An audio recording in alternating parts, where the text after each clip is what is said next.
Saya Remini Serehuta Galung dari kelas 12 MIA 1. Di sini saya akan menjelaskan laporan praktikum enzim ekalase pada hati ayam. Yang pertama, kita harus mengetahui apa itu enzim. Enzim adalah biomolekul berupa protein yang berfungsi sebagai katalis atau senyawa yang mempercepat proses reaksi tanpa habis reaksi dalam suatu reaksi kimia organik. Jadi, enzim katalase itu apa ya? Enzim katalase adalah enzim yang mengandung 4 gugus heme pada tulang, mukosa, ginjal, dan hati.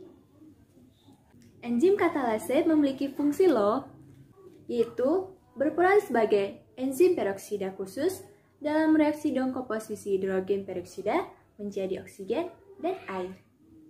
Dengan adanya enzim katalase, senyawa hidrogen peroksida atau H2O dapat diuraikan menjadi air atau H2 dan oksigen atau O2 yang tidak berbahaya, yang ditandai dengan timbulnya gelembung.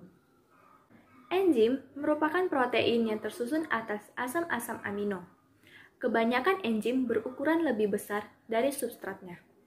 Akan tetapi, hanya daerah tertentu dari molekul enzim tersebut yang berkaitan dengan substrat, yaitu bagian yang disebut dengan sisi aktif atau active site. Enzim tersusun atas 2 bagian, yaitu bagian protein dan bagian bukan protein. Yang pertama, bagian protein. Bagian protein disebut apoenzim, yang tersusun atas asam-asam amino. Bagian protein bersifat labil atau mudah berubah. Misalnya, terpengaruh oleh suhu dan keasaman. Yang kedua, bagian bukan protein. Bagian bukan protein yang disebut gugus protetik, yaitu gugusan yang aktif. Gugus protetik yang berasal dari molekul non-organik disebut kofaktor, misalnya besi, tembaga, zinc. Gugus protetik yang terdiri dari senyawa-senyawa kompleks disebut koenzim. Misalnya NADH, FADH, koenzim A, tiamin, riboflavin, asam pantotenat, niacin, piridoksin, tiosin, asam folat, dan kobalamin. Selanjutnya, kita akan memasuki ciri-ciri enzim. Yang pertama, biokatalisator. Enzim hanya dihasilkan oleh sel-sel makhluk hidup yang digunakan untuk mempercepat proses reaksi. Yang kedua, protein. Sifat-sifat enzim sama dengan protein, yaitu dapat rusak pada suhu yang tinggi dan dipengaruhi oleh pH. Yang ketiga, bekerja secara khusus. Enzim tertentu hanya dapat mempengaruhi reaksi tertentu, tidak dapat mempengaruhi reaksi lainnya. Yang keempat, macam zat yang bereaksi dalam sel sangat banyak, maka macam enzim pun banyak. 5.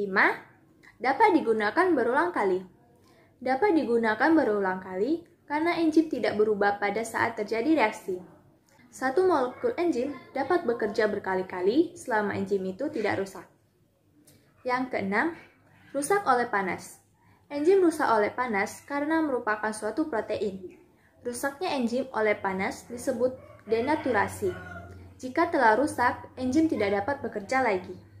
Yang ketujuh, tidak ikut bereaksi. Enzim hanya diperlukan untuk mempercepat reaksi, namun tidak ikut bereaksi. Yang kedelapan, bekerja dapat balik.